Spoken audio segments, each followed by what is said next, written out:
EM, NLP, etc. So, Mr. Reddy, over to you. Yeah, thank you very much. Yeah, so I'm going to start this session quickly now. Yes, sir, please.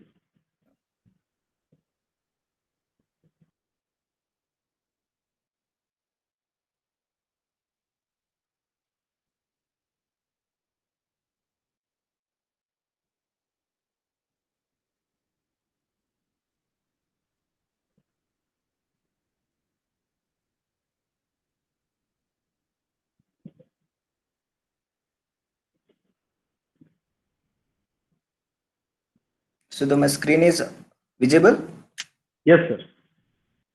Yeah, so in this session, I'm going to cover convolution neural networks and applications of convolution neural networks. And in the last 10 to 15 minutes, I'll show image classification problem as well. Like it's like a hands-on. So how one can implement a image classification using a CNN.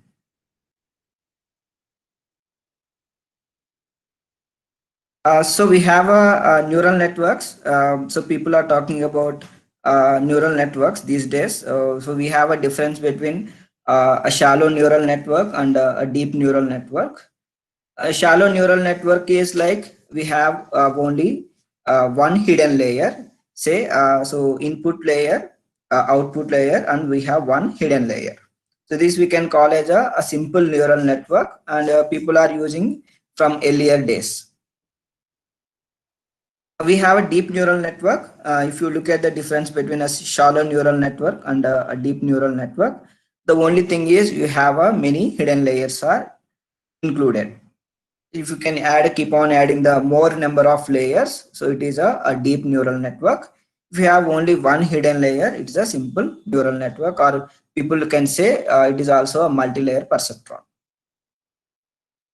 So if anyone having any questions, you can post in the chat box, so I can answer those questions. Yeah, so CNNs are everywhere. So convolution neural networks these days we are using in many industrial problems and many real world problems.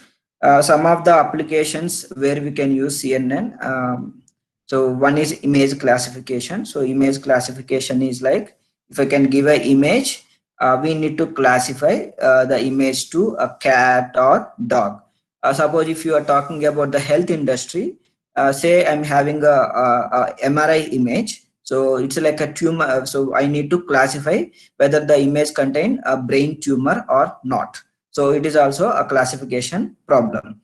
And also face recognition, so whether this image contain a face or not.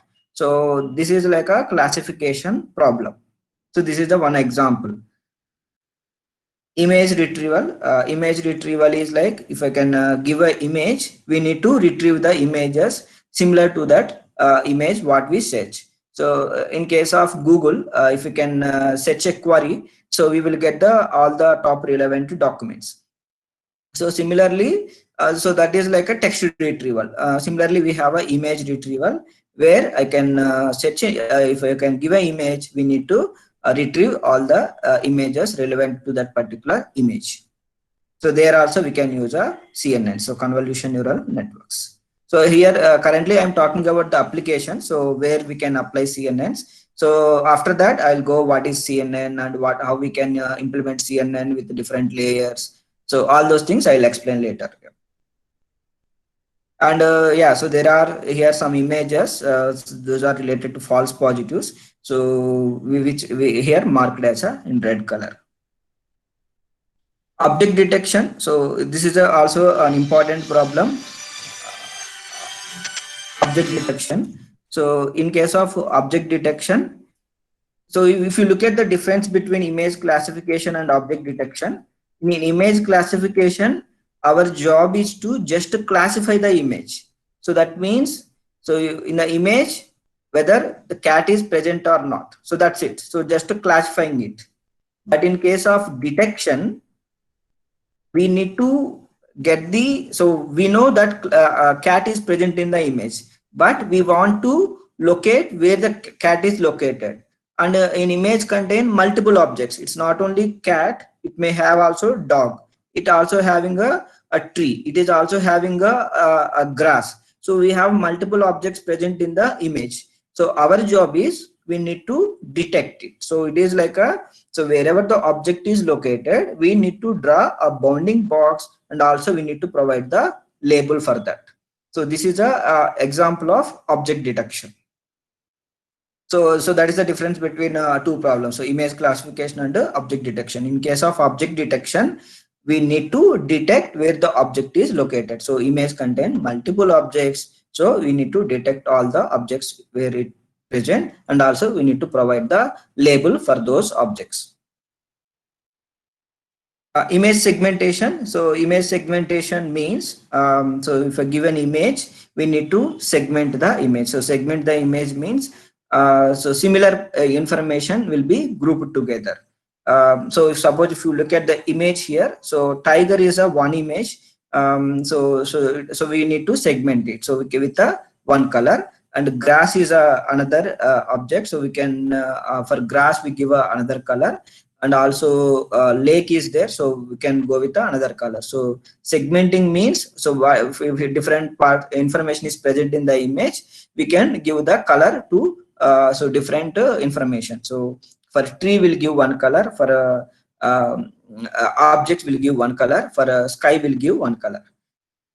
And also here in image segmentation, we have two approaches. One is a semantic segmentation, and one is a instance segmentation. So the whatever the thing you are looking here, so it is a semantic segmentation. So semantic segmentation means, let's say I'm having a image contains 3 persons. So persons are all similar. So for all 3 persons, we'll give a similar color. So that is related to semantic segmentation. In case of instance segmentation, for each person will give a different color. So now we are talking about instance wise. So every person will treat as a separate instance. So we'll give a separate color for each person as well. And for each car also we'll give a separate color. So that is the instance segmentation. But in case of semantic segmentation, all cars will get one color, all persons will get one color. So that is a semantic segmentation. So self-driving cars. So this is also one of the area where we can apply CNN. So so like autonomous driving cars. So and so in case of autonomous driving cars, the agent is looking at different sides of the road. So the sides of the road, and we need to capture all those images, and also object detection. So where the object is located, so whether the object is present on the road, so we can treat that as a obstacle.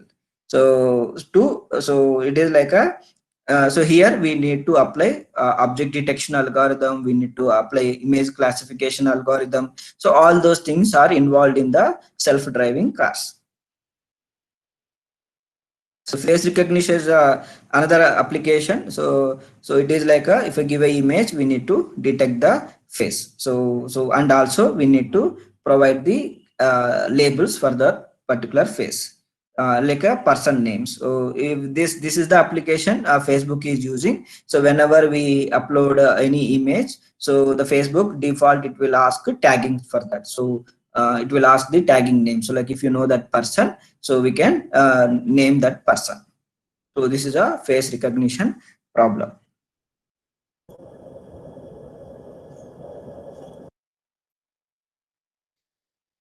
Yeah, so till now I have shown applications of convolution neural networks.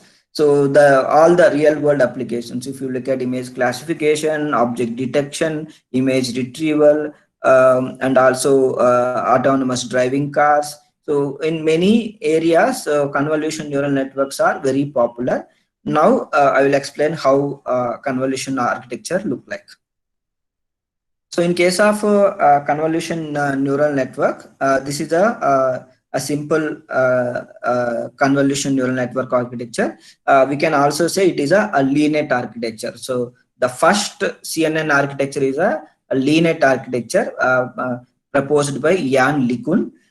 So what he did is, if you give an image, so this is the input image, and so we have the different layers are present here. Say convolution layer 1, pooling layer 1, convolution layer 2, pooling layer 2, and we have a fully connected layer, finally outputs. So I will explain one by one. So what is here a convolution layer, what is pooling layer? First of all, why I have to apply convolution CNN architecture? So we have already traditional methods are there. So why I have to go with the CNN? So these are the different layers in CNN. So if you look at the earlier neural network architecture, so it contains only 3 layers: input layer, hidden layer, and output layer. Once the deep learning introduced, so input and output layer is common, but the number of hidden neurons, hidden layers are got increased. Like we can add many hidden layers. So that is a deep neural network. So now CNN is an example of deep neural network.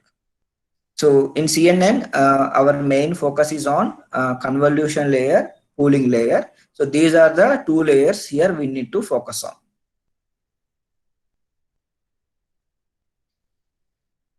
So why we have to go with a convolution neural network architecture?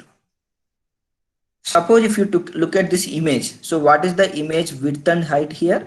So it is a 28 by 28 by 1. So it is a black and white image. So that is why we have here only one channel.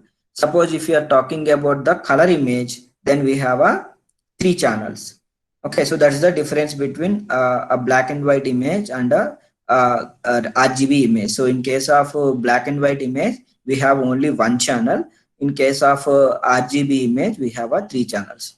Okay, so now look at this image. So we have a image width height is 28 by 28. So total how many neurons we required here? So 784 neurons. So 784 neurons are required at the input layer. So that is the thing if we follow a shallow neural network. So we need to keep 784 neurons at the input layer. Now look at this RGB image. So what is the RGB image size? So it's a 224 by 224 by 3. So how many neurons we required here? So we require nearly 1,352 neurons. So it is like a so your input is having, you're giving many neurons. So it will take a lot of time for training the model, and also you need a lot of memory for that. So then how can we solve this problem? So okay, maybe I'll open up Paint. So maybe I will show that why we have to go on with so suppose if you can look at this image here. So you're able to see my screen, right? Yes, sir. Yeah. So say this is my input layer. So the first one is input layer. The second one is my hidden layer. And the last one is my output layer. So now what is happening is we have the connection from every neuron to every hidden layer. Okay, so for every input neuron, we have a connection. Again, for all. So say, so in your hidden layer, you kept say some 500 neurons. So you have a 500 neurons are present in the hidden layer, and your input contains 784 neurons. So that is our image size. Now one neuron is connected to 500 neurons. Now if we have 784 neurons, the matrix what we need to learn is 784 by 500. So this is the weight matrix size when we need to learn from input to hidden. And so suppose if we have a classification, so it is a digits problem. So you have 10 digits. So in case of 10 digits, so you have 10 neurons at the output layer. Then we have the connections from hidden to output. Say how many neurons here? We have 10 neurons because we have 10 classes in the output layer. We kept 10 neurons. So every neuron here, it is connected to 10 neurons. Then the matrix here we need to get is 500 by 10.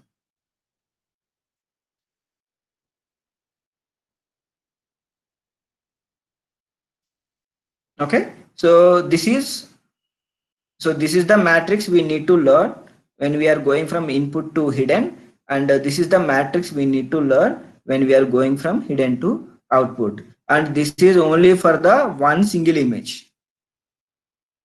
Okay, so this is only for one single image. So here you need these two matrices to learn the network.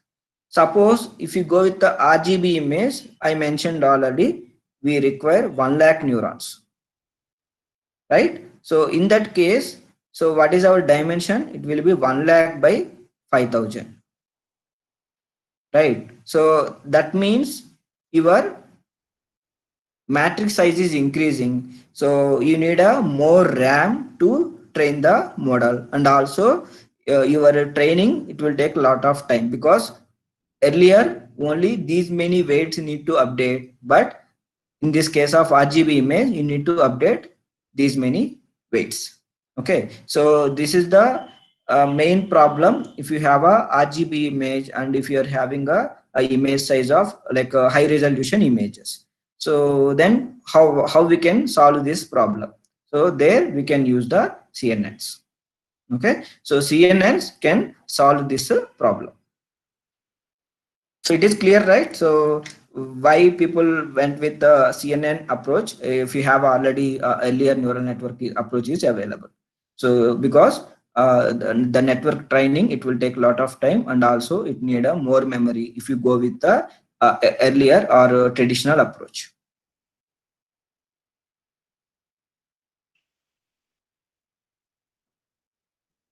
Yeah, so what I discussed here, so earlier approach, say if you have a 32 by 32 by 3 is an image, then it is like if you can flatten this image, it will be like a 32 into 32 is 1024, and into 3 channels, so it will be 3072 neurons at the input layer, and our output contains 10 neurons. So if you go with a direct linear regression problem or logistic regression problem, we need to learn 10 by 3072 weights.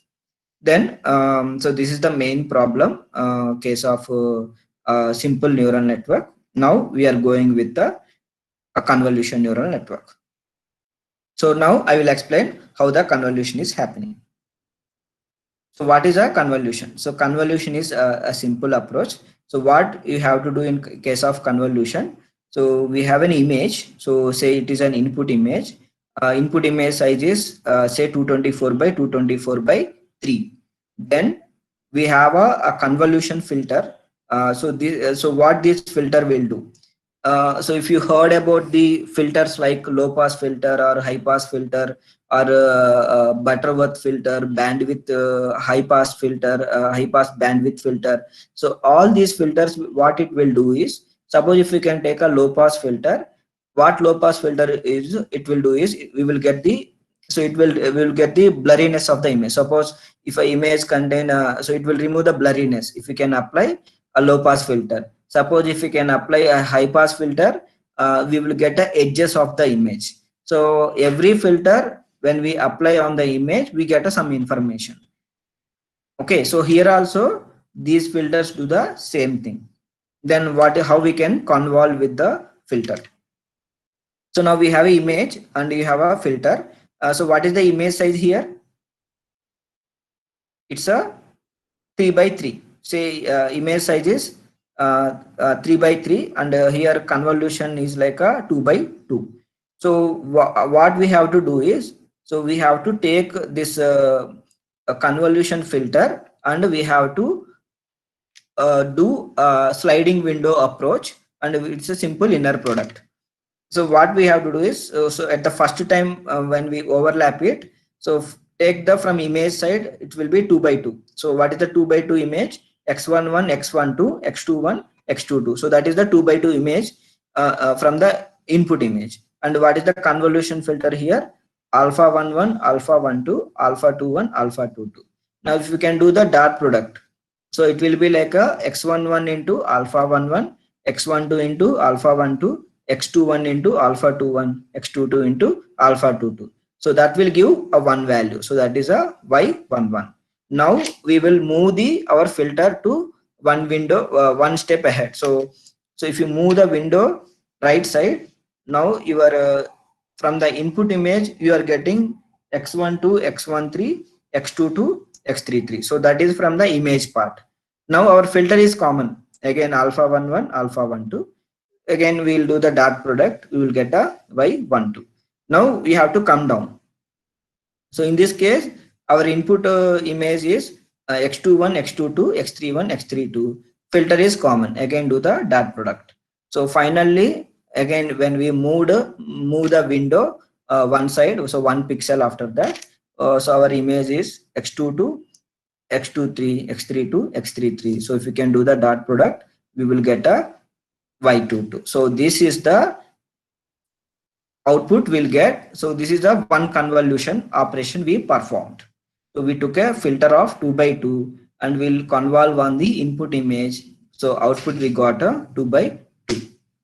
So I'll show so how much output size we will get when we have image is something like this, and if you take a convolution filter of something.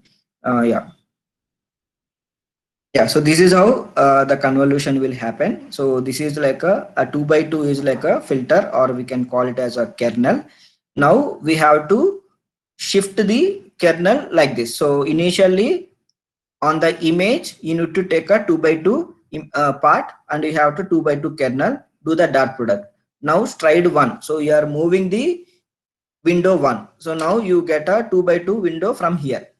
Again, once our dot product perform, again move one side, again move one. So once you reach the end of the column, now again come down. So one step down.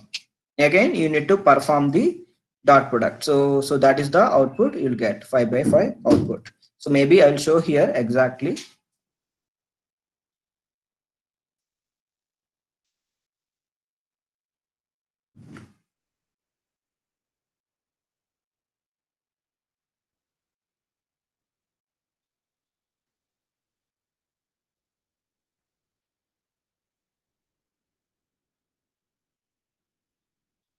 Yeah, so how we will get a convolution is nothing but, say you have a image, and suppose this is a 5 by 5 image.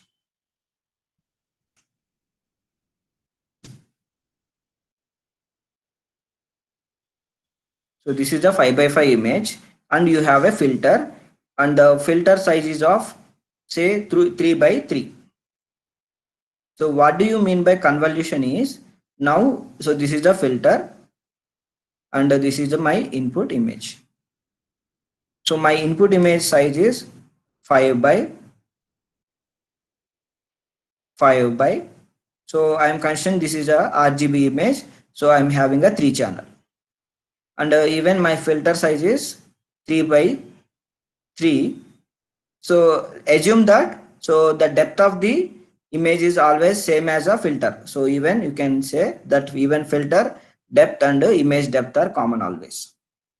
Now what is the convolution? So now we will take this filter and we will try to convolve on the image. So this is the first dot product we need to perform. Okay, so once if we have done the dot product of this 3 by 3 with this filter, will get a output value. So I can consider that as a O1.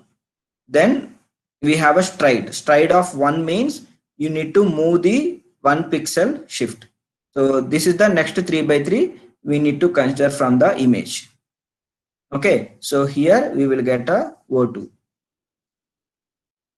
Now again we need to stride of 1, right? So this is the third. So this is the third value. So when we do the dot product, we will get a O3. So once if you move the end of the column, then you have to start from the down again. So now this time we have to consider this part. So this is a 3 by 3. Then again you have a 3 by 3. So again you have a 3 by 3. So again you get a, so O4, O5, then 06. Then finally, we have a another 3 by 3 matrix which is coming from here, and so this is also a 3 by 3, and this is also a 3 by 3. So this is the output we get when we apply a convolution on the input image.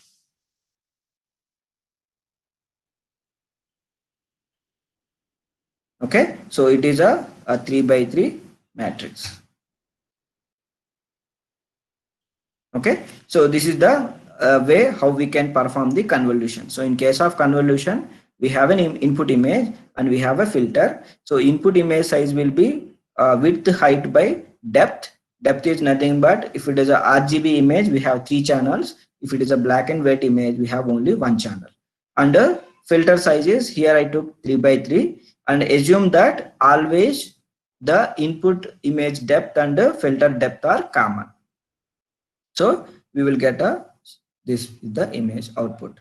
So yeah, so here is the formula to get the output. So it will be input image width minus filter width divided by stride plus 1. So here what is the image width? It is 5 minus, and what is the filter width here? It is 3 divided by stride. So how much we are moving every time? So we are moving only 1 column every time. So it will be 1. So stride is 1 plus 1. So it will be 5 minus 3, 2 plus 1. So we will get a output is 3.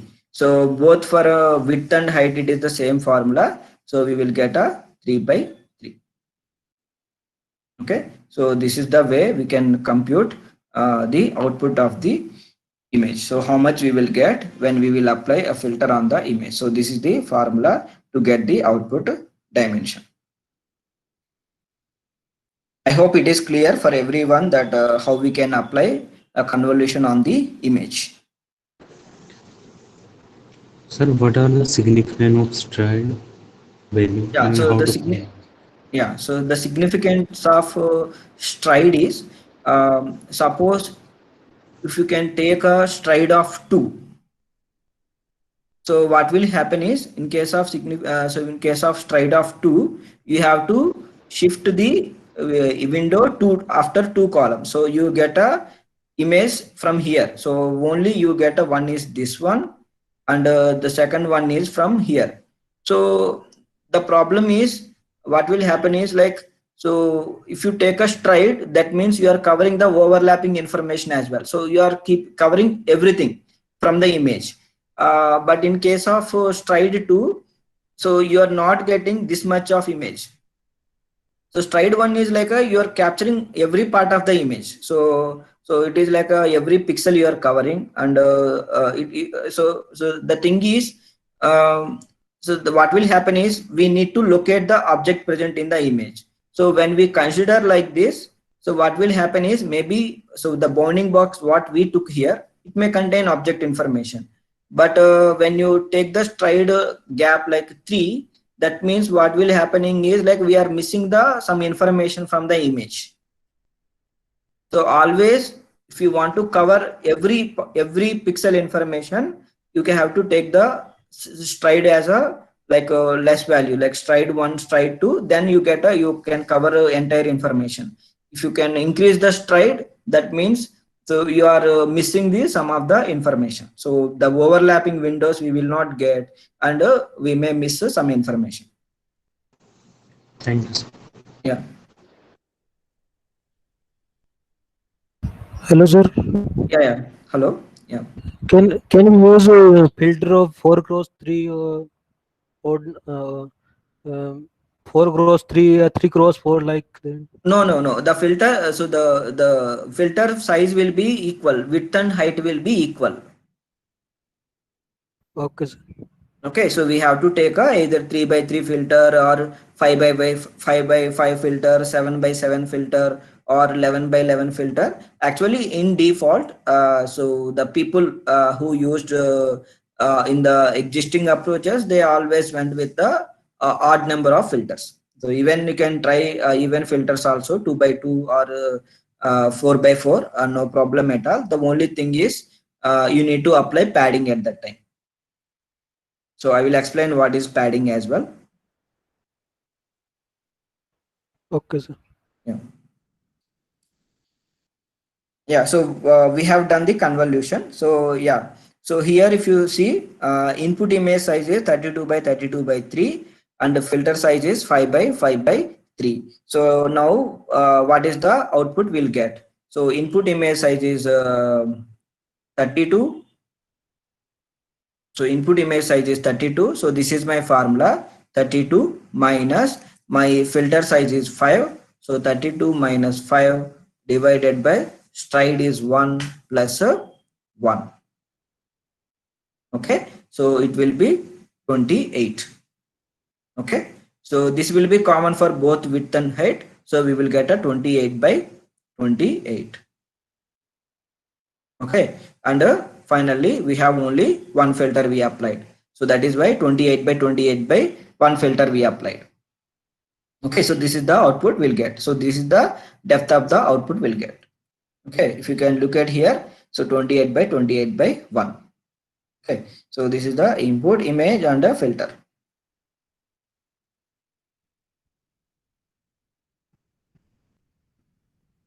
So if you can look at here, so convolution with stride 1, that means here we have to move the filters to 1 pixel at a time. Suppose convolution with stride 2, that means here we move the filters 2 pixels at a time. Yeah.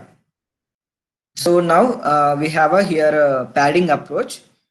Suppose if the filter does not fit properly on the input image, so at that time we need to pad the image with the zeros. So we will take this example. So when the padding will happen.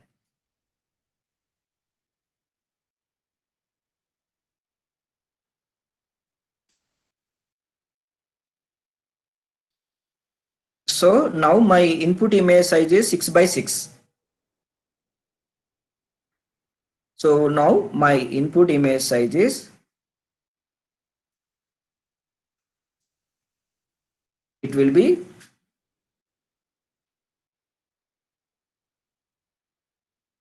6 by 6. So this is my 6 by 6 is a input image.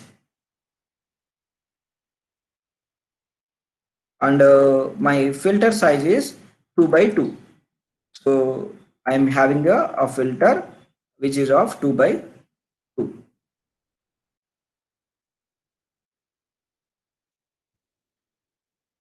Okay, so now but stride is 1, stride is 2. So what will happen initially? So here the first process will start, the convolution. So from the image we'll do the dot product. So this is the first part, we need to do the dot product. Okay, now the stride of 2, that means we have to shift 2 pixels at a time. So the second one will start from here.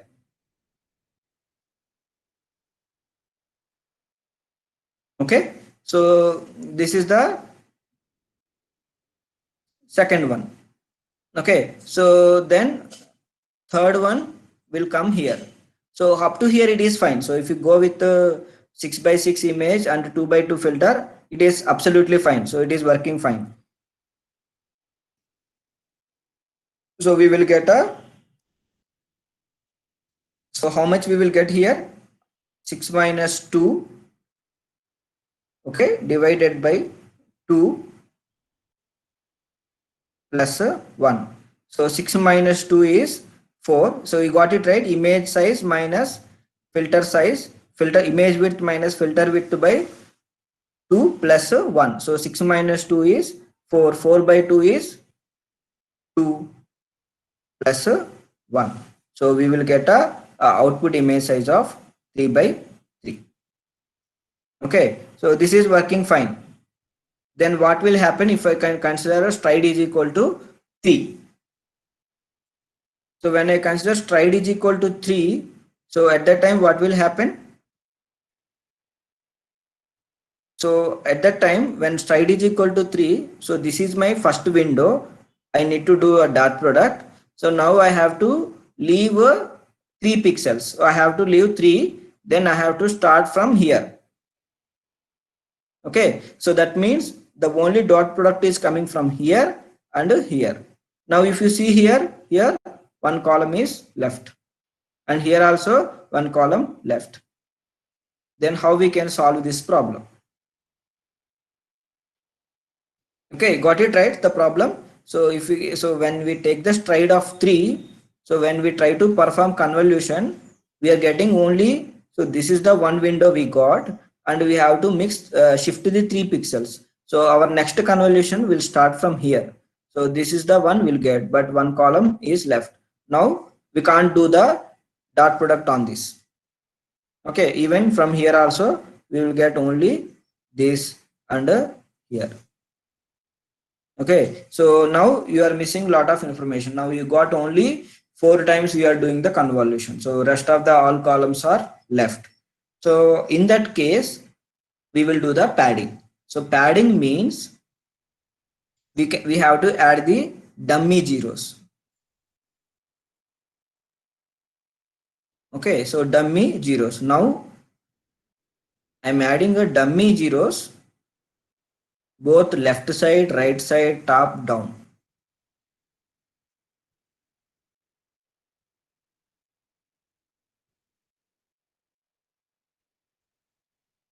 Okay, so now tell me what is the image size. So it will be 8 by 8.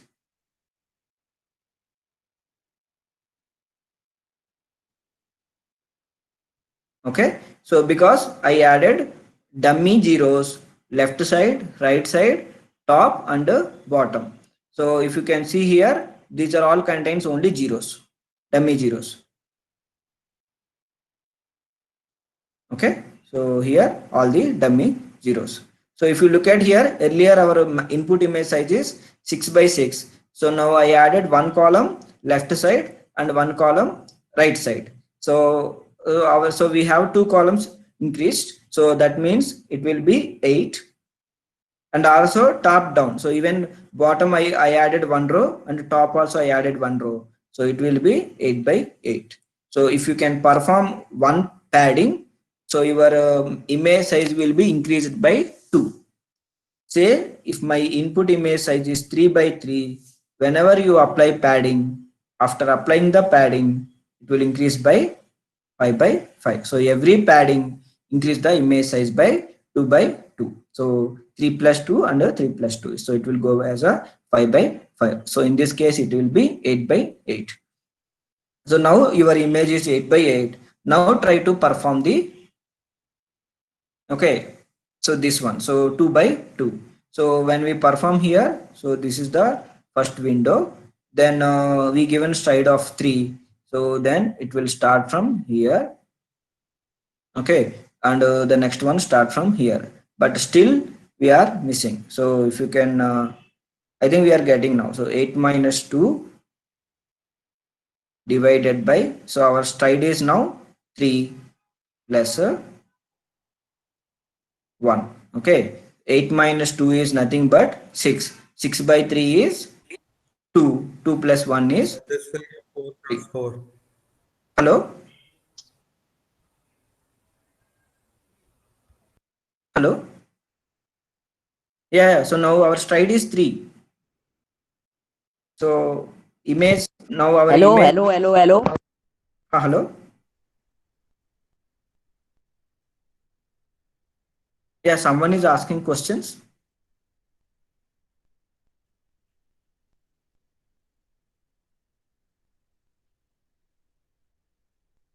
So we have tried 2, I think.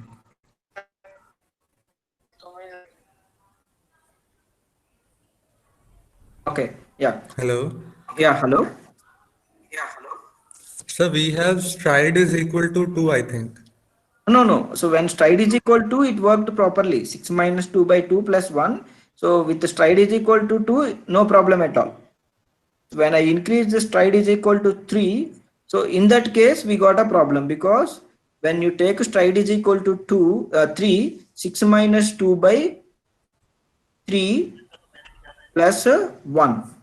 So if you look at here, 6 minus 2 is 4, 4 by 3. So we will not get a, so here division is not working properly. We will get a decimal values, but we need to get a integer value when we divide with a stride value.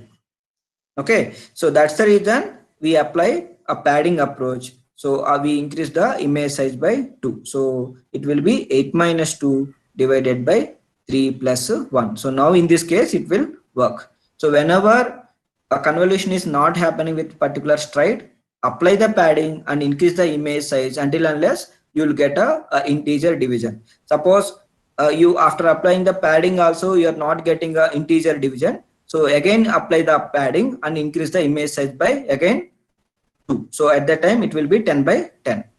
Okay, so you have to apply padding until you get a integer value when you divide a so this value numerator with a stride value. Okay, so you get a integer value. Up to that you have to apply the padding. Okay, sir. So here we can make this formula also. So we have a other way also we can write this formula. So the formula is nothing but image width minus filter width, okay, plus 2 times padding divided by stride plus 1. So this is actually a generalizable formula. So here image width, so our image size, filter width, our filter size, plus 2 padding. So if you apply one time padding, the image size will be increased by 2. So that is what I explained earlier, right? So the 2p is nothing but 2 times padding. So whenever you apply one padding, your image size will be increased by 2 for both width and height divided by stride plus 1. So when you don't apply padding, this p will be 0. So this is the normal formula what I explained earlier. Okay, so this is the generalizable formula. So image width minus filter width plus 2p. So one padding increase the image size by 2 by stride plus 1. So this is the formula to get the output feature map size.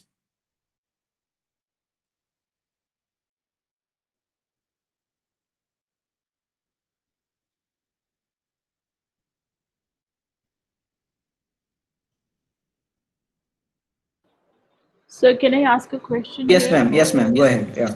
Yeah. So in this case, the first question is that even when you had this stride rate of 3, still there were some columns which were missing, Yes, ma'am. right? When you applied that rate. So the initial argument that you gave that why we are adding padding is still valid, that we still are missing on some information. Yes, ma'am. And So still we are missing the information.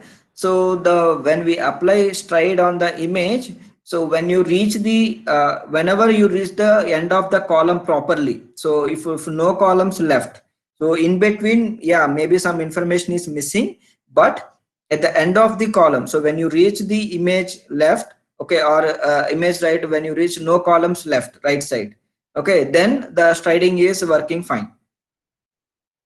So why not we just decrease the stride number rather than doing padding in this case? I mean, what is yeah, the we can decrease the stride number. It is only like our experimental purpose. Okay, you can try with a stride 1, you can try with the stride 2, because someone want to see, okay, I applied stride 1, okay, this is the output I got. Okay, what if I go with the stride 2?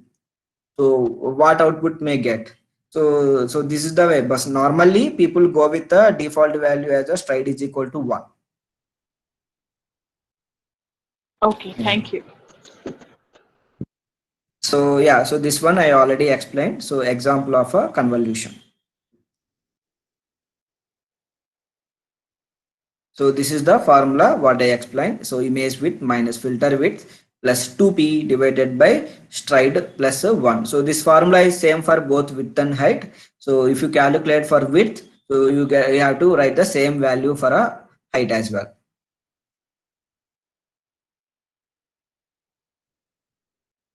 Yeah, so till now I explained convolution. So one more thing I need to cover. So which is nothing but the number of filters. So normally, so till now we applied only one filter. So suppose I'm having a, say I will take a bigger image size. So I'm having a image size, so which is nothing but 224 divided by 3. So this is my image size, and my filter size is nothing but it is 3 by 3. So I already explained, right? So whatever the image depth, it will be common for your filter as well. So now if you can follow our formula, so 224 minus 3 divided by 1 plus 1. So how much we are getting here? So it will be 222, right? So this is the image output we are getting. So when we apply convolution, so we are getting a output image size of 222 by 1. Okay, because we consider only one filter right now. So this is the only filter we consider. Suppose if I can consider such kind of filters are 64, then how much output I'll get here? I'll get a 64. So the number of filters also a parameter when you are applying a convolution. So the number of filters also matter. So if you can pass 32 filters, so you get a 222 by 32. So if you can consider 64 filters, you'll get a 222 by 64. Okay, so one can ask that what are these filters? So why you are passing 32 filters? Why you are passing the 64 filter? So because so each filter, so I already explained, right? So we have a low pass filter, we have a high pass filter, we have a Butterworth filter, we have a salt pepper noise filter. So we have many filters are available in a image processing. So, but all these filters we are creating randomly. So we are giving some random filters at the initial training of the model. So our convolution neural network have to learn in the training process. So once the training happened, when you look at these filters, one filter may get the blurriness of the image, one filter may capture the edges of the image, one filter may capture the so it is like a both edges and blurriness in the image. One filter may capture the texture in the image. So each filter will get some information. So that is why. So but here all these filters we are learning from the deep models itself. So that's the advantage of convolution neural network. So here we need to pass the number of filters as well. Okay, so this is also one need to remember. So the number of filters and also filter size. Okay, so it is clear, right? So we need to pass the number of filters also one parameter. Okay, yeah. So this I will cover activation functions after the pooling layer. So yeah, if you can look at these filters. So now this is my input image. I apply filters. So if you can look at these filters, so like each filter captures some information. So when you keep on increasing the layers, like you have a convolution layer, again you applied a convolution layer, again you applied a convolution layer. So what we will get when you keep on increasing the number of layers.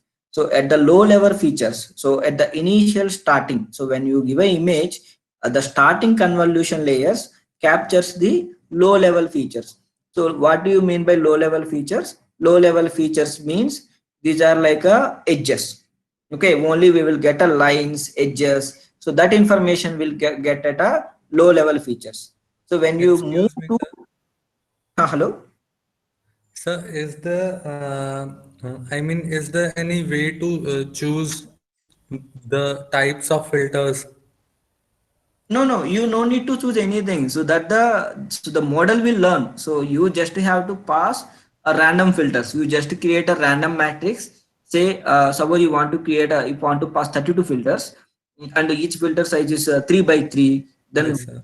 your job is you just have to create a random matrix, that np.random.rand of 32 by 3 by 3 by 3. So you are just creating a random input. Okay, so that the model will learn. So when the training is happening, and once the training over, when you look at these 32 filters, each filter corresponding to so whatever the traditional features like a low pass filter, high pass filter. So that's the beauty of a deep neural network. So you know So basically, these filters will be trained through the max pool. these features. So these filters, Yeah. you said the filters will be trained accordingly. Yes. So it is, so each filter captures some information. So my question is how these filters will be trained? I mean, how this happens? Basically, how filters got trained.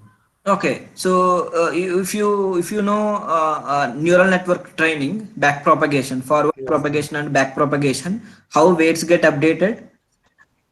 Yes, sir. Okay, same. So exactly same. So the weights get updated. Same how in the simple neural network forward propagation and back propagation happens. So here also the weights get updated. Same. So actually in when in the CNN point of view, you think like these filters as weights,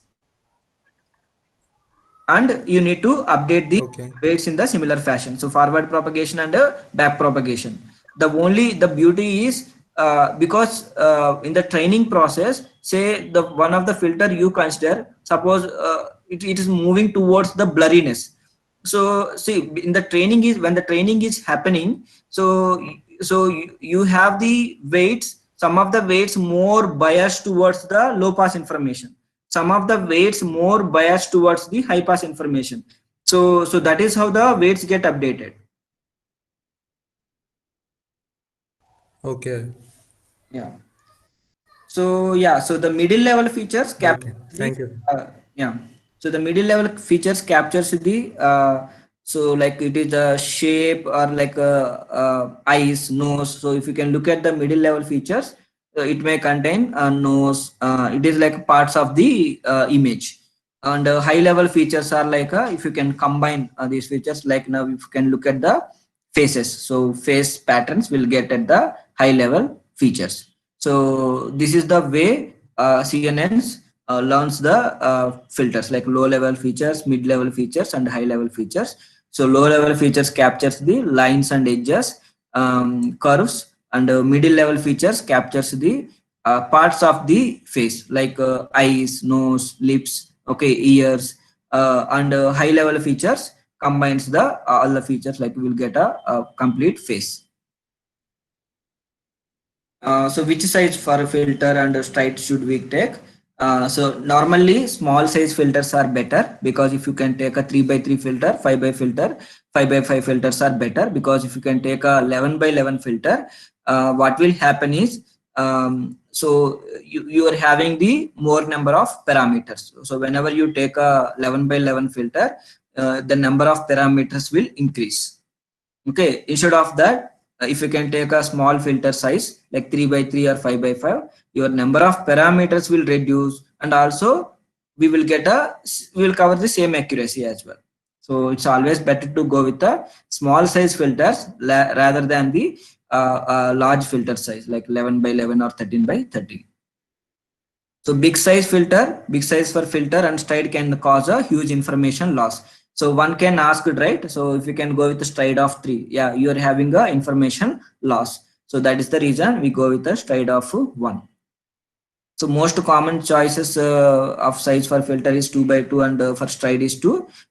It sometimes so all the pre-trained models, so people who already worked on the ImageNet models, so they consider 3x3, 5x5, and even for a stride also 1 or 2. So this is the convolution layer. So convolution layer is the first layer when we apply on the image to extract the features. And convolution on the image, nothing but we are learning the different filters. So edge detection, blur, sharpening by applying the filters. So these filters we are learning from the network itself. We are not passing any information here. we are just giving a random filters. Let the network learn. So this is the first layer. Second one is pooling layer. Pooling layer, it's nothing but it's a downsampling the image. So what exactly pooling layer will happen is, say, so suppose if I have a 4x4 image. So in case of pooling, we are just downsampling it. So downsampling means,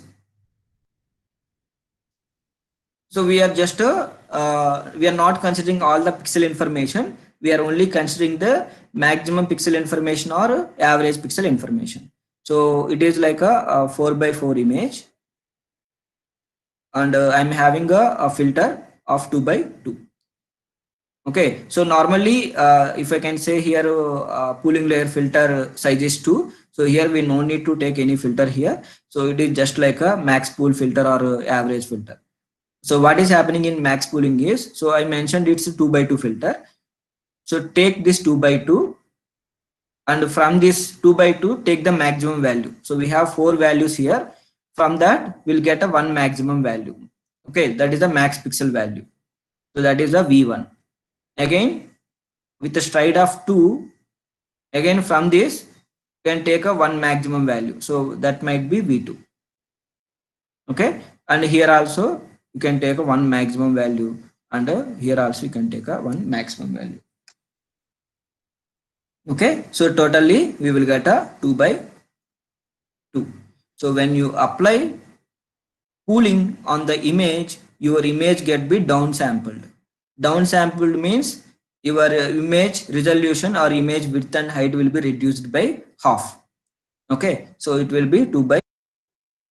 So suppose some people may take average pooling. So in case of average pooling, you have to average of all these pixel values. So that is the pixel information we need to consider. Okay, so let's say if I have a image size of 222 by 222.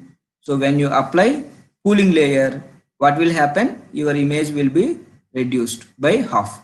So it will be 111 by 111. Okay, so this is the downsampling of an image. So in a layman terms, I can give a simple example when the pooling is useful. Suppose you have a movie which is of 4 GB. So it is like a 4K resolution. Now we will get the same movie at the 2 GB also. We will get the same movie in 1 GB also. We will get the same movie in a 500 MB also. The only difference you can observe, in case of 4K movie or in case of 4 GB movie, the movie is having a very high resolution, so high definition movie. In case of 2 GB, it is looking same, but they removed some of the pixel values. Okay, so now the redundant information they removed, and they consider only the maximum pixel value. Now it got reduced to 2 GB. Now again we apply the downsampling, means we remove some of the pixel information. Now it reduced to 1 GB. Still the movie looking same. So we didn't like, no one can say image is a blur or something. So still movie is looking good. When you apply 500, when you get a 500 MB, at that time only we can see, okay, so the movie clarity is missing. So most of the pixel information got lost. Okay, so that is why, so because if you're getting the same information, even at a 1 GB rather than 4 GB, it's better to apply downsampling approach. So the pooling covers the similar thing. Okay, so what the pooling is, so suppose this is my image, and when I apply pooling 2x2 filter and with stride 2, now if you look here, the first part, the maximum value is 6, the second part, my value is 8, and the third part, my maximum value is 3, and in the fourth part, my maximum value is 4. So now this is my image size. So it will be 2x2. Okay, so this is what will happen when you apply pooling layer. Sir, layer is necessary in CM. It's optional. Hello? Pooling layer is necessary or optional? Yeah, it is necessary because what will happen is, so this is what we got right last time when I apply when I took a 224 by 224 image. Okay, this is what I got, 222 by 222. And let's say at that time I consider 32 filters. Okay, so when I apply pooling, now my image size will be reduced to 111 by 111 by, so this number will not change. The 32 filters are common, so depth it will not change. The only width and height only we need to change. Okay, so it will be same, so 32. Now you apply convolution now. So when you apply convolution, say again you are applying here 3x3 filter, and I already mentioned when you take the filter, the image depth will be common. So here what is the image depth? 32.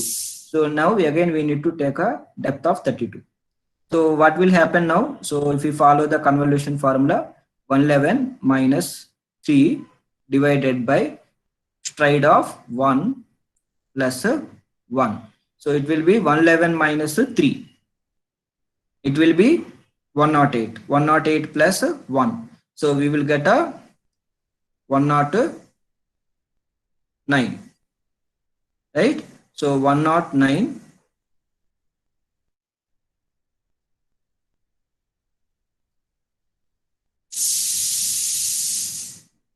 okay, 109 by so I took these many filters like 3x32 filters. I took 64.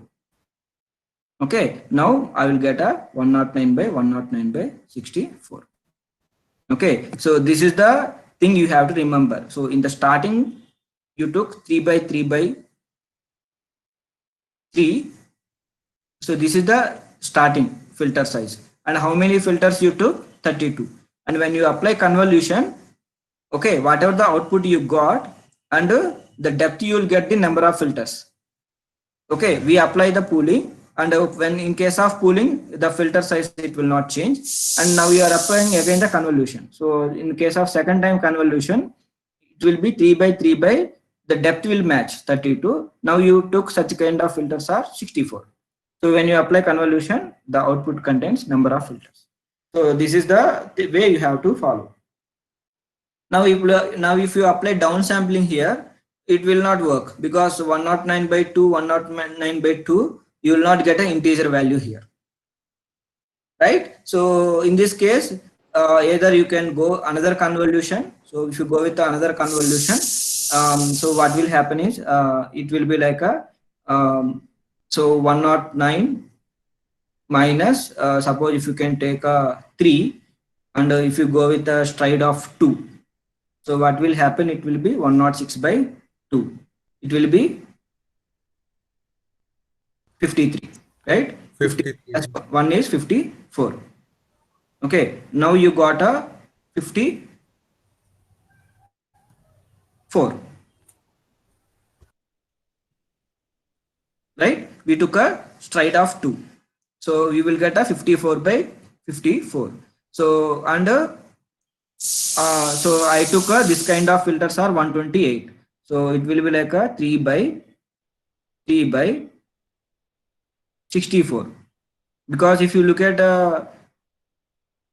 image depth, it is 64. Now I also have to take the same filter depth. Now I took these many filters as a 128.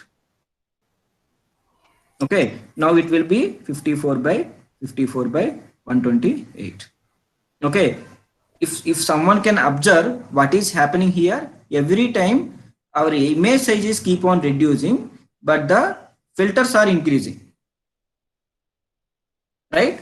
So when you keep on applying the convolution pooling, at some point of time, what will happen is your image size may be 2 by 2, and the number of filters might be 512. Okay, so this is the way we have to reduce the image size. What happened? We took the 224 by 224 by 3 image, and when keep on applying the convolution pooling, we reached up to here 2 by 512. Okay, so this is the advantage with the convolution and pooling. So from here onwards, yeah, so earlier approach what we followed, right? Earlier what we did, we have a 28 by 28 image. So what we did in this case, we just multiplied And how many neurons we got? We got a 784 neurons. Now here also we have 2 by 512, right? So what we will get here? We will get a 2048. Okay, so it is fine. So the number of neurons are less here. So 2048, yes. So from here onwards, you have to go with a simple neural network. Okay, so here onwards, you have to go with a fully connected layer. Okay, got it right? So when you keep on applying convolution pooling, your image size will be reduced. At some point of time, you may get a image size is like this and the filters will be more. In that way, we reduce the image, okay, from 1 lakh neurons to 2048 neurons. So once if you have 2048 neurons, from here onwards, it is a simple neural network. So you are having a 2048 neurons at the fully connected layer, and after that you can add a output layer which contains the number of classes. Say if we are having 10 classes, we keep 10 classes, and from each neuron we have a connection. So it will be a matrix of 2048 by 10.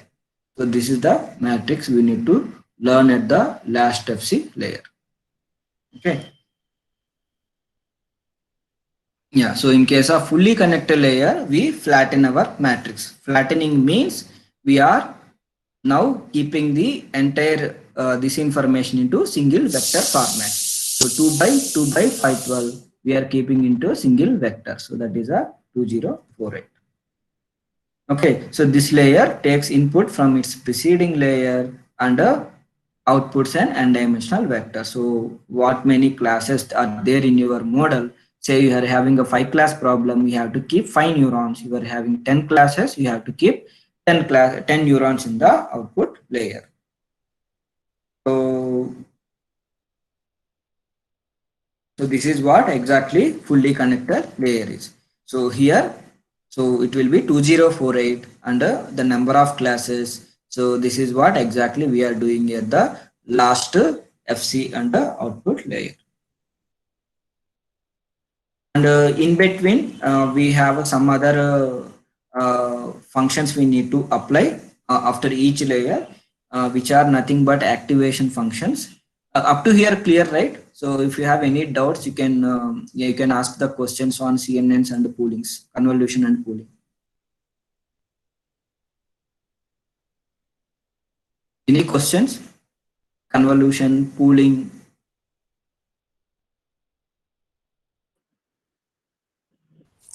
Sir, is it necessary to have a large amount of filters? I mean, Yeah, so how we follow the filters? Always in the 2 power. So initially, when you start the convolution, we'll take the less number of filters because at that time your input image size is high. Because when you are taking 224 by 224, initially you start with maybe 32 filters or 16 filters. Okay, so and whenever your image is reducing, your filters are increasing.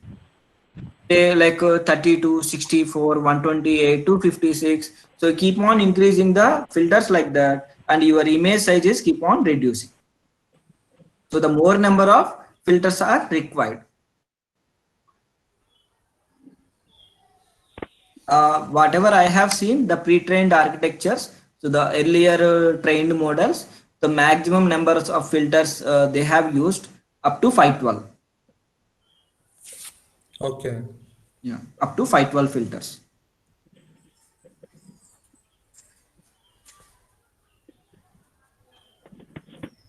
So what if we start with a maximum number of filters? I mean, let's say Okay. we start with 512 and go further.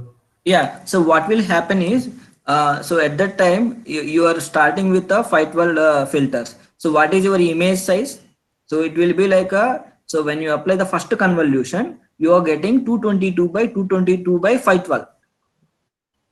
Yes, sir. Right. So you are increasing the, so you are having the more parameters you need to train. right? Yes, sir. Just to, if you can just to calculate, if you can flatten it, 222 by 222 by 512, your number of neurons will be in a million or billion. No, sir. What I am saying is, if we start with 512 Yeah. as initial filter size Yeah. and do the convolutions and followed by the max pooling. No, you are saying initial filter size or number of filters as 512. So initially, we are selecting 512 filters. Okay, so you initially your number of filters are 512 and Huh. your filter size. And then we are using the convolutions and max pooling from this filter. Okay, yeah. So at that time, what will happen? Your number of filters are 512. So when you apply the first convolution, what is your output size? It will be 222 by 222 by 512. Yes, sir. Right? So again, so how many? Okay, there is no problem. Okay, you started, went like that. Like you took the number of filters are starting at a 512 itself. Yes, sir. Okay, and you started training the model and you receive the accuracy. Okay, then Yes, sir. someone started with the less number of filters, say 32 filters. Okay. Okay, and you get a accuracy. So one need to compare the training process, how much training time it is taking when you took a 512 filters and when you took a small number of filters. And when you take a 512 filters, the number of convolution layers increase for you, Yes, sir. right? But when you take a small filters, I no need to keep those many convolutions at that time. Yes, sir.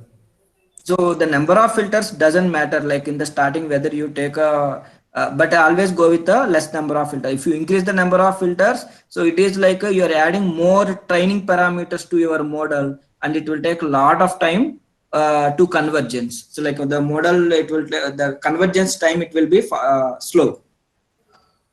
So I need to know, like, if the convergence time is slow. Yeah, Hello. thing is you need more memory as well, right? So you need a more memory as well. So, sir, the output is different from low filters, or it would be much better output if we start with 512 or the high number of filters? No. It's not about the output. Maybe if you can go with the 512 also, you may reach the similar accuracy. So in accuracy point of view, no problem. The only thing is memory consumption. If you take a 32 filters, so you need a memory where 222 by 222 by 32. So that many parameters are sufficient. So what is a 200 by 200 by 32? It will be like 10 square, 10 square. It will be 10 power 4 and into 32. 32. Right? So maybe Yeah. in MBs are sufficient. What in your case if you take 512? Okay. So you need more memory, right? Yes, sir. Yeah, so why to waste resources? If you have go with the 32 filters, that is fine. So if you're getting the accuracy with the low filters itself, why we have to go with a large number of filters? Same case with even the filter size as well. Why we have to go with the large filter size? When we are getting the output, better accuracy with the small filter size and with less number of parameters. Yes, sir. Yeah, so this is like when you keep on, it's like an experimentation. I tried with more filters, I tried with less filters. I tried with a large filter size, I tried with a small filter size. So the people have already tried all these things and they come up with, okay, these are the ways to get a better solution. And even when you're having a low memory and you're having low resources. And sir, is it possible, like, the selection of filters is as per the domain in which we are working? I mean, as per the problem. No, because we are not giving any predefined information to the model, right? So we are just giving images. So whether it's a domain specific or whether it's like overall model, no, we will not pass any predefined information to the model. So what filters we need to pass? So Okay. I have to mention the filters. Let's like so the convolution neural networks, it will capture the patterns automatically. Because I tried Okay. for medical imaging data where the images are of patient wound images. Still, we are able to get a pretty good results. Maybe that paper.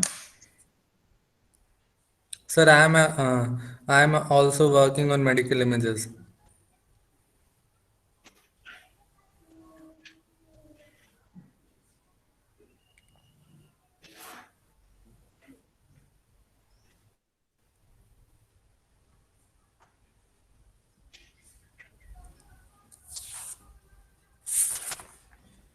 Yeah. So if you can, I think the heel tech is there. Yeah, it is there.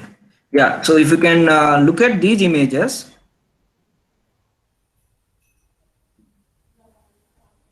Okay, so these are the images. So normally the wound images look like this. Okay, so if you look at these images, so these are the different patient wound images, and on the each image, a wound location is present. So where the wound got. So this is the leg, ankle, and this part contains wound. And full. So this is the another wound. So like some are like burn wounds, some are like diabetic wounds. Okay, some may contains red part. Okay, we have seen these kind of wounds.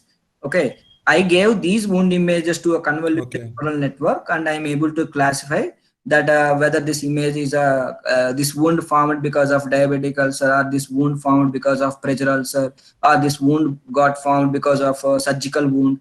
I just classified it, but whether my model Okay. is learning the patterns or not.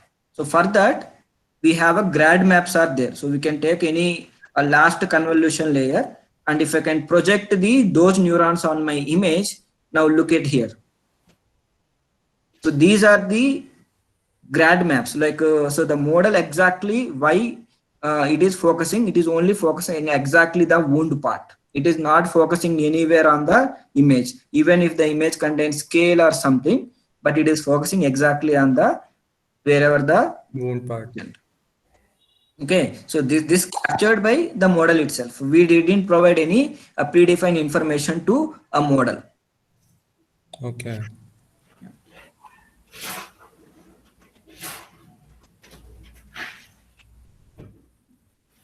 Sir, can you please share this PDF? Which one? Yeah. So this whatever the slides I taught. Yeah. So I'll send these slides, and also I'll Sir, maybe. that paper. Yeah, no. The paper is currently is under review. So Okay. the paper got accepted. So currently we are submitting camera ready version. So after that we'll give the paper. Okay. Okay. Thank you, sir. Sir Krishna sir, Yes, yes. whether Yes. time is available or you can. If you want, because so now the lunch time is. Yeah, I just need 5 minutes. Yeah, no problem. Yes. You can take. Yeah. So we have seen two layers. So one is convolution layer, one is pooling layer, and also fully connected layer. Fully connected layer is like a simple neural network. Like whatever the output we got, we are flattening that output and making the simple output. We are adding the simple output layer. Now we also need to focus on activation functions because if you want a non-linearity to your network, we need to apply activation functions. In literature, we have different activation functions are available. So which are linear activation functions, say step function, then sigmoid activation function. So the sigmoid activation function provides the range of 0 to 1. Then tan H function is also a form of sigmoid function. But only the thing is here the range of values between -1 to 1. Rectified linear unit. So in case of rectified linear unit, the range is max of 0, x, and leaky ReLU is like a max of it is not 0. We have some probability and x. So if you can look at these activation functions, so the first one is a linear activation function. It's just a straight line. But anyhow, we are not going to use this one in the neural networks because we want a non-linearity. So in case of non-linearity, the first activation function is a sigmoid activation function. So in case of sigmoid activation function, the function is a 1 by 1 plus e power minus x. But in case of deep learning, people prefer a ReLU function rather than sigmoid and tanh. The only reason is, so these sigmoid and tanh functions are suffering from vanishing gradient problem. So what do you mean by vanishing gradient? So in case of, so I will explain what do you mean by vanishing gradient.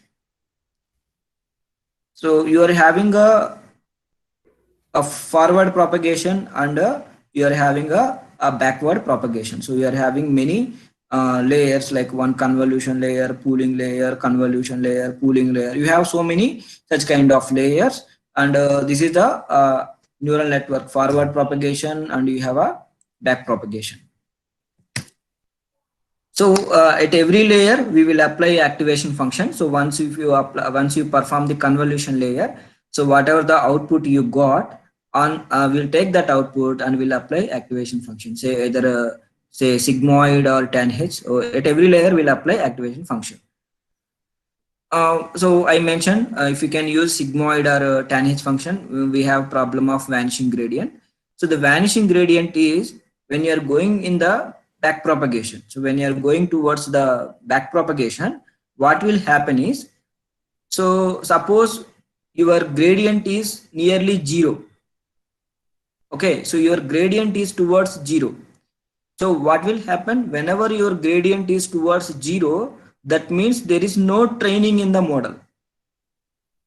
So our gradient will not be 0. Then only the network will, the training process will continue.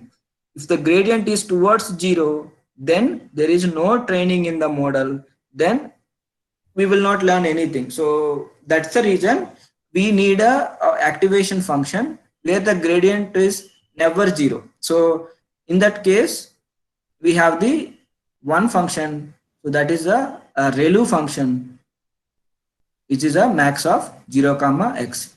So in this case, what will happen? You have only two values here. If the gradient value is less than 0, or if your output is less than 0, you get a 0. Otherwise, you get a x. So you always get a either x or 0. But in case of sigmoid function, when you apply the gradient, so what will happen is you will get a value of 0. So that's the reason tanh and sigmoid functions are not suitable for deep models. Okay, for a shallow models, sigmoid and tanh functions are fine. But if you use deep models, you have a vanishing gradient problem. So your gradient may reaches to 0. That's the reason people always go with the ReLU function, rectified linear unit. Even in a rectified linear unit, you have a value of 0. That is why some people go with leaky ReLU. So in case of leaky ReLU, you're not even having 0 value. It will be always some 0.01 probability, 0.01 into x, x. So your gradient is never 0 here in this case. So that's the reason we will go with the ReLU. Okay, so sigmoid and tanh functions are having the problem of vanishing gradient. Okay, so yeah, so we cannot capture any complex patterns, and the output values are bounded, so don't get too large. It can suffer from vanishing gradient. Similarly, tanh function is also similar to sigmoid, because tanh is nothing but 2 sigmoid minus 1. So here also we have the problem of vanishing gradient. In case of ReLU, yes, so it does not allow any negative values, and the gradient gets towards 0, so weights are not updated. Only whenever we're getting 0. So am I making sense? Like, because if you take a weights as 0, say suppose if you initialize weights as zeros, what will happen when you multiply weights with your input? Since your weight you initialize with zeros, then you get zeros. So no training will happen in the model. So that is why we never initialize weights with zeros. We always take a random inputs, random weights. Similarly, when you are doing the back propagation, even your gradient also should not be zero. So if you take a sigmoid or tan h, there is a problem that your gradient is towards zero. That's the reason we avoid sigmoid and tan h. We will go for a ReLU or leaky ReLU. Okay, so that's all for a CNN, all the layers. And yeah, we have some other layers like batch normalization. Batch normalization is like we are normalizing the image. So every time we'll pass a batch of images, like mini batch of images, say 10 images, and you normalize those images. And why we normalize the images? Because to get the convergence faster, because if all the pixel values are all the image of a normalized image, like between some range of values, then the convergence will be faster rather than the pixel value. Okay, so the normalization is also important. Normally we'll do batch normalization. A batch of images will be normalized every time. Yeah, so that's it. If you have any questions, you can put it in chat box or you can ask the questions. In the next session, I'll cover object detection and object detection methods like RCNN, fast RCNN, faster RCNN, and also maybe I'll take a 1 hour session for a hands-on. So whatever I cover, I'll show a hands-on session on as well. Yes, please. If anyone have any question, you can ask.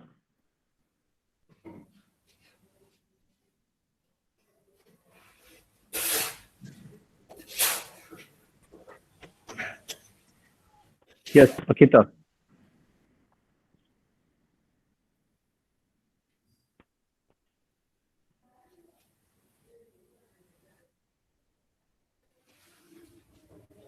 Yes, Akita, you want to ask?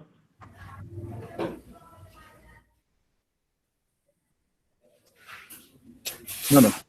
I think. Anyone else?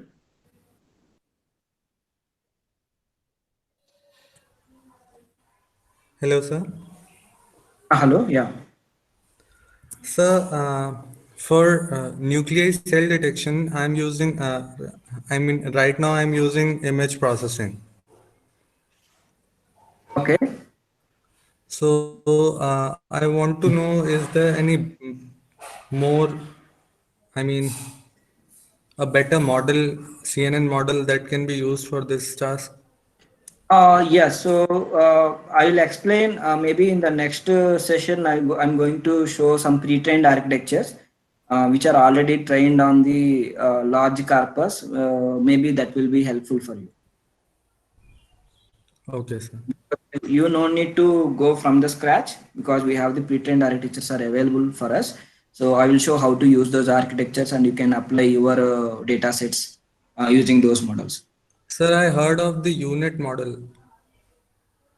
Yeah, UNIT is not a architecture. UNIT is a one way to build the model. So it is not a pre-trained architecture. It is like Okay. a encoder decoder kind of model. Okay. Okay, sir. Thank you.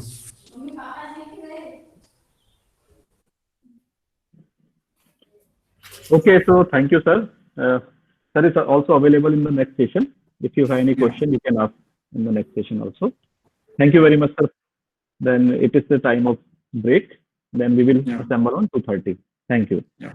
Thank you. Bye.